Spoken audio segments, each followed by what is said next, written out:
नमस्कार दोस्तों, नमः शिवाय। जीवन ज्योति चैनल में आप सभी का हार्दिक स्वागत है। अपनी पूरी यूट्यूब फैमिली को मैं दिल से धन्यवाद करती हूँ, दिल से आभार व्यक्त करती हूँ मुझे सपोर्ट करने के लिए, मुझे प्यार देने के लिए।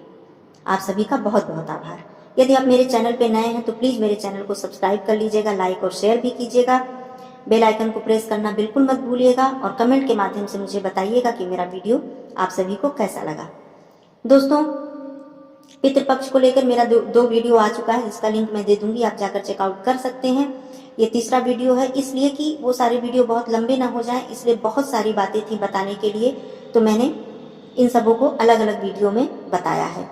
इस वीडियो में मैं कुछ ऐसे प्रश्नों को लेकर आई हूँ जिसके उत्तर के विषय में हमेशा हम भ्रमित रहते हैं और कई प्रकार की बातें हमें जानने को सुनने को मिलती हैं, तो हम समझ नहीं पाते हैं कि क्या सही है क्या गलत है।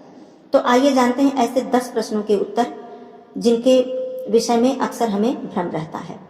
सबसे पहला प्रश्न मैं उठाती हूँ कि क्या गया पिंडदान करने के बाद और श्राद्ध करने के बाद हमारे सारे कर्तव्य पूरे हो जाते हैं, फिर हमें ब्राह्मण भोज या कुछ करने की आवश्यकता नहीं है? तो इसका उत्तर मैं देती हूँ दोस्तों, गया पिंडदान करने के बाद हमारे कर्तव्य तो अवश्य ही पूरे हो जाते हैं। हम अपने पितरों के ऋण से जरूर मुक्त हो जाते हैं। वैसे तो माता पिता के ऋण से हम कभी भी मुक्त नहीं हो सकते, लेकिन गया पिंडदान करने के बाद हमारे कर्तव्य पूरे हो जाते हैं। लेकिन जब तक आपका ये बात आप बिल्कुल ही समझ लें और मान भी लें इस बात को कि जब तक आपका जीवन है, जब तक आपके अंदर शक्ति है, सामर्थ्य है, तब तक आप अपने पूर्वज, अपने पितृ के तिथि के दिन ब्राह्मण को भोजन अवश्य ही कराएं। भोजन न करा सकें तो उन्हें पूरी तरह से अन्नदान, जो भी भोजन कराया जाता है उसका सूखा ही जो अन्न होता है, आप उन्हें दान करें, दक्षिणा दें। उस दिन गऊ की सेवा करें, गऊ को भोजन दें।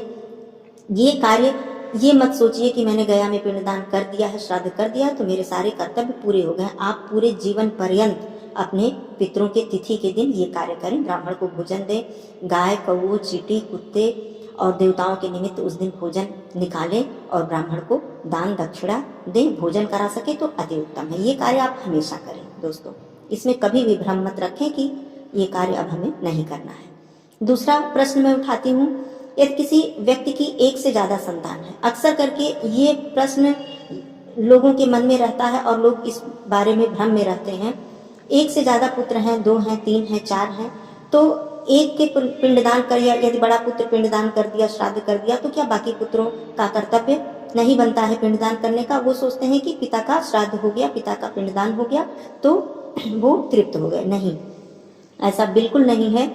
इसके विषय में मैं कुछ विस्तार से बताना चाहती हूँ। यदि आप भाई भाई एक साथ रहते हैं, कहने का मतलब आपकी संपत्ति का बंटवारा नहीं हुआ है, आपका चौका चूल्हा सब एक में है, तब तो आप मिलजुल के एक ही बार पिंडदान और सब लोग आपसी सहयोग से कर दें, कोई बात नहीं है, तब अलग अलग करने की आवश्यकता नहीं है। लेकिन यदि आपकी संपत्ति का बंटवारा हो चुका है, आप लोग अलग रहते हैं एक दूसरे से, तो प्रत्येक पुत्र, प्रत्येक भाई अलग अलग अपने पिता का, अपने दादा का, अपने पूर्वज का पिंडदान, तर्पण और श्राद्ध अवश्य ही करें। इसमें कभी भी ये मत सोचे कि एक बार किसी ने कर दिया, मेरे उस भाई ने कर दिया तो वो पूर्ण हो गया कर्तव्य, बिल्कुल नहीं। क्योंकि ऋण आपका है, आपके माता पिता का ऋण आपके ऊपर है, तो आपको ही वो पूरा करना पड़ेगा। हाँ, ये अवश्य ही हो सकता है कि अलग रहने के बाद भी यदि आप उस समय मिलकर, एक साथ मिलकर एक दूसरे का सहयोग करते हुए, कि जैसे किसी ने तर्पण में सहयोग कर दिया, किसी ने ब्राह्मण भोज में सहयोग कर दिया, किसी ने दान दक्षिणा दे दिया, किसी ने पिंडदान कराया, तो इस तरह से अगर मिल के आप आपस में सब कुछ करते हैं तब तो ठीक है। नहीं तो अगर कोई संबंध नहीं है, एक दूसरे से कोई वो नहीं है, तो आप अलग अलग इन सारे कार्यों को करें। इस बात को जरूर समझ लें। तीसरा प्रश्न, जिस वर्ष आपके घर में मांगलिक कार्य हुआ है, जैसे विवाह, जनेऊ इत्यादि जो कार्य होता है, तो उस वर्ष पिंडदान और श्राद्ध करना चाहिए या नहीं? इस विषय में मैं आपको बता देती हूँ। हाँ, ये अवश्य है कि उस वर्ष आपको पिंडदान और श्राद्ध, पिंडदान और तर्पण नहीं करना चाहिए। श्राद्ध का मतलब क्या है? श्राद्ध तो श्रद्धा से ही उत्पन्न हुआ है ये शब्द, लेकिन आप ब्राह्मण भोजन अवश्य ही कराएं। जैसा कि मैंने पहले भी बताया है गया पिंडदान के विषय में भी, तो उस तरह आपके घर में मांगलिक कार्य हुआ है तो आप तर्पण न करें, पिंडदान न करें, लेकिन उस वर्ष तब भी आप उस तिथि में ब्राह्मण को भोजन, गऊ को भोजन और कुत्ता, चींटी सबके निमित्त आप भोजन निकालें और ब्राह्मण को भोजन दें। भोजन न दे पाए तो उन्हें अन्न दान करें, दान और दक्षिणा दें, ये अवश्य करें। ये नहीं है कि आपको पिंडदान और तर्पण नहीं करना है तो आप इस बात से भी आप मुक्त हो गए। बिल्कुल आप ऐसा करें, अवश्य ही करें। और क्यों नहीं किया जाता है पिंडदान और तर्पण, मैं ये भी बता देती हूँ। क्योंकि जब भी हमारे घर में कोई मांगलिक कार्य होता है तो हम अपने पितरों का आवाहन करते हैं, उन्हें बुलाते हैं। जिस प्रकार हम देवताओं का आवाहन करते हैं, तो आप ये समझ ही गए होंगे कि हमारे पितरों का स्थान देवता के स्थान के बराबर है।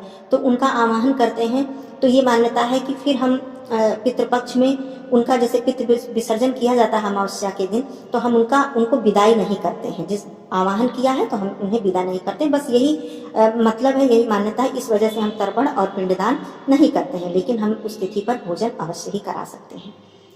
पंचबलि क्या है, इसका क्या महत्व है, और वीडियो में मैंने पंचबलि के बारे में बताया है, लेकिन इस प्रश्न का उत्तर मैं बता देती हूँ कि पंचबलि का बहुत ही ज़्यादा महत्व है। जब जिस दिन आप श्राद्ध करते हैं, श्राद्ध का भोजन बनता है। वैसे तो पूरे पितृपक्ष के दौरान आप कौओं को, चींटी को, गऊ को, सबको भोजन जरूर समर्पित करें, स्वच्छ भोजन, साफ भोजन, पहला अंश। लेकिन जब आप ब्राह्मण का भोजन तैयार करते हैं तो सबसे पहले पंचबलि से आप कोई दूसरा अर्थ मत समझिएगा। गौ माता, चींटी, कुत्ता, कौवा, देवता, इनके निमित्त आप भोजन सबसे पहले निकाल दें, उन्हें प्रणाम करके उनका अंश निकाल दें, फिर आप ब्राह्मण भोजन कराएं। यही पंचबलि है और इसका बहुत ही ज़्यादा महत्व है, श्राद्ध में भी और पितृपक्ष में भी। पांचवा प्रश्न मैं उठाती हूँ कि श्राद्ध का भोजन कैसा होना चाहिए। श्राद्ध का भोजन, अगर आप पूरे पितृपक्ष के दौरान लहसुन प्याज का प्रयोग से नहीं बच रहे हैं, या आपका नहीं खाने का वो है कि हम बिना लहसुन प्याज का भोजन नहीं, मुझे अच्छा लग रहा है, तो श्राद्ध के दिन कृपया आप बिल्कुल ही लहसुन प्याज इस्तेमाल करके भोजन न बनाएं। बहुत ही सात्विक और बहुत ही स्वच्छता से अपने रसोई घर को पूरी तरह साफ करके, स्वच्छ करके भोजन बनाएं, और लहसुन प्याज के बिना वो भोजन बनाएं, बिल्कुल सात्विक। इस बात का जरूर ध्यान रखें। छठा प्रश्न मैं उठाती हूँ, श्राद्ध में कितने ब्राह्मणों को भोजन कराना अनिवार्य है। तो इसमें दोस्तों कोई भी बाध्यता नहीं है कि आप कितने ब्राह्मणों को, ये आपकी क्षमता, आपकी श्रद्धा, आपकी शक्ति, आपके सामर्थ्य के ऊपर निर्भर करता है। अगर आप एक ब्राह्मण को भी भोजन करा रहे हैं तो पूरे श्रद्धा और पूरे हृदय से, पूरे दिल से अपने पितरों को याद करते हुए, ध्यान करते हुए आप कराएं, तो उतना ही फल मिलेगा कि जितना कि आप 10 ब्राह्मणों को कराएं। यदि आप 10 ब्राह्मण को भी भोजन कराते हैं और आपको अपने पितरों के प्रति श्रद्धा नहीं है, प्रेम नहीं है, तो वो 10 ब्राह्मण को भी भोजन कराना बेकार है।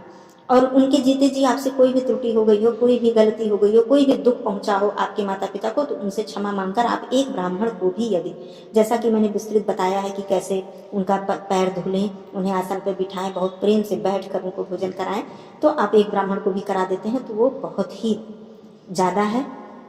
बस बात आती है वही श्रद्धा की बात आती है, जो कि श्राद्ध का शब्द ही श्रद्धा से उत्पन्न हुआ है। नंबर 7 क्वेश्चन मैं उठाती हूँ कि पितृपक्ष में पूजा करें, मंदिर जाएं या न जाएं। इस बात को लेकर बहुत ही भ्रम रहता है दोस्तों। जितने विद्वान है उतनी तरह की बातें अपने अपने तर्क को लेकर बताते हैं सब लोग। मैं किसी की बात को भी गलत नहीं यहाँ पे बोल रही हूँ, लेकिन मैं बता देती हूँ कि ये पितृपक्ष में पूजा बिल्कुल करें, बिल्कुल ही करें। मैंने अपने और वीडियो में भी बताया है कि पितृपक्ष के दौरान तुलसी जी को जल देना, सूर्य भगवान को जल देना, पीपल में जल देना, पूजा करना, ये बहुत ही लाभ पहुंचाता है हमें। और हम सारे कार्य कर रहे हैं तो हम पूजा क्यों छोड़ दें। हम अपना भोजन कर रहे हैं, अपना कार्य कर रहे हैं, जो भी हमारा नित्य कर्म है सब कर रहे हैं, तो हम पूजा क्यों छोड़ दें, मंदिर जाना क्यों छोड़ दें। बिल्कुल करें। हाँ, बस ये बात होती है विशेष कि वो 15 दिन 16 दिन हमारा पूरी तरह से पितरों को समर्पित होता है, उनके ध्यान, उनके तर्पण, उनके हर तरह से। तो हम केवल कोई अनुष्ठान नहीं कर सकते हैं, जैसे धार्मिक अनुष्ठान, कोई कथा, यज्ञ, भागवत, इन सब चीज़ों का अनुष्ठान के लिए केवल मनाही है, दैनिक पूजा के लिए बिल्कुल मनाही नहीं है। उसे आप बिल्कुल ध्यान से करें। यहाँ तक कि हमें पितृपक्ष में गायत्री मंत्र का जप करना भी हमें बहुत लाभ पहुँचाता है। तो पूजा करना बिल्कुल मना नहीं है, मंदिर जाना बिल्कुल मना नहीं है, आप एकदम श्रद्धा से, भक्ति से कर सकते हैं।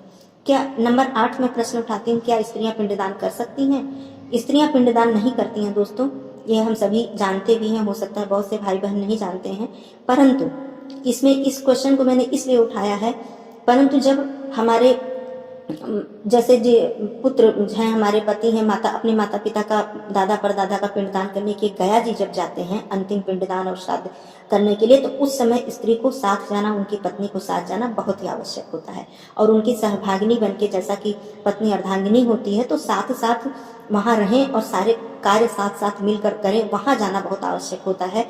किसी विशेष परिस्थिति में यदि वो असमर्थ हैं जाने में, या वो नहीं हैं इस दुनिया में, तभी ऐसी परिस्थिति में पुरुष अकेले जाए गया जी। लेकिन अगर सब कुछ ठीक है, सब कुछ वो जाने में सक्षम है, तो आप अपने पति के साथ अवश्य ही जाएं और वहाँ गया जी जाकर जो भी कर्म है, जो भी पंडित और पुरोहित के द्वारा कराया जाता है, उसमें अपने पति की सहभागिनी बने, ये अवश्य ही करें। नंबर 9 क्वेश्चन मैं उठाती हूँ कि तर्पण प्रतिदिन करें या केवल श्राद्ध के दिन करें। तो ये बात मैं बता देती हूँ कि बहुत लोग ये सोचते हैं कि केवल श्राद्ध के दिन ही मैं ब्राह्मण भोजन करा दूंगा, तर्पण और पिंडदान सब कुछ नहीं। आप जब तक आपके पूर्वज की तिथि नहीं आती है, श्राद्ध का दिन नहीं आता है, तब तक आप प्रतिदिन तर्पण करें। ये बहुत ही आवश्यक है, इसका बहुत ही ज़्यादा महत्व है। मैंने तर्पण के विषय में वीडियो में बताया भी है, तो इस प्रश्न को भी मैं संक्षिप्त में बता देती हूँ कि तर्पण अवश्य करें, ये बहुत जरूरी। इससे हमारे पितृ तृप्त होते हैं, प्रसन्न होते हैं और हमें आशीर्वाद देते हैं। तो दोस्तों, ये थे कुछ प्रश्न ऐसे कि जिनका उत्तर को लेकर हमेशा हम भ्रमित रहते हैं। तो इसका भ्रम, मुझे लगता है इन सब बातों का भ्रम दूर हो गया होगा। तो ये सारे कार्य आप पितृपक्ष में करें और पूरी तरह से श्रद्धा और भक्ति के साथ अपनी त्रुटियों की क्षमा मांगते हुए अपने पितरों का आशीर्वाद लें। दोस्तों, आशा करती हूँ कि जानकारी आपको अच्छी लगी होगी, आप सब संतुष्ट होंगे इस जानकारी से। फिर मिलती हूँ नेक्स्ट वीडियो में और भी नए टॉपिक के साथ। तब तक के लिए आप अपना ध्यान रखें। धन्यवाद दोस्तों। नमः शिवाय।